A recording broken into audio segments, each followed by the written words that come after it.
Now this verse, when it was revealed, وَإِن تُبْدُوا مَا فِي أَنفُسِكُمْ, that if you speak something or a thought passes by, Allah Ta'ala will take you to account. Sahaba got worried.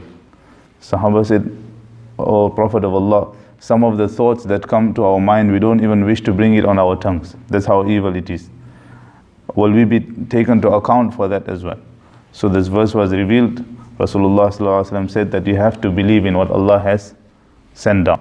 So upon that the Sahaba said, "Sami'na wa ata'na," that we listen and we obey. Whatever Allah has said, now we leave it in the hands of Allah. Although it's not in our control. Certain thoughts are not in our control. They come from shaitan.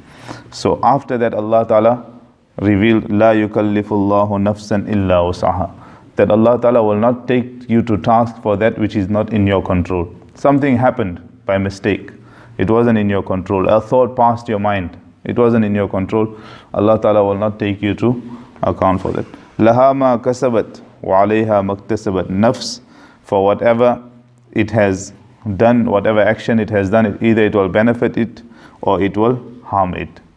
So when thoughts come to a person's mind, then you have two options. One is you shun the thought away, you say, "A'udhu billahi minash shaitanir rajim," or you ignore it. So many times shaitan will put evil thoughts, either about our beliefs, either about Prophet, either about Quran, or either about things of the worldly affairs.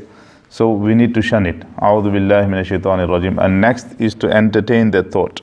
If you entertain that thought, that is when you will be accountable for it. Then now you start acting upon it, or you start thinking over and over about it. So a thought is like a knock on the door. Ulama say, someone is knocking at your door. You have an option whether to open the door or you just ignore it and it will go away. Certain thoughts are waswasa. Waswasa, which comes in Surah An-Nas as well. Alladhi yuwaswisu fi sudurin nas. So shaitan, he puts waswasas. So these thoughts are from shaitan. If we ignore it, it will go away. If we entertain it, it will haunt us. And that's why a person who is continuously entertaining this waswasa is called a muwaswis. That now shaitan has got hold of him. He knows that, okay, I'll make him forget his namaz all the time. I'll make him forget his rakats all the time. So every time he's confused whether I'm reading 3 rakats, 4 rakats, 3 rakats, 4 rakats.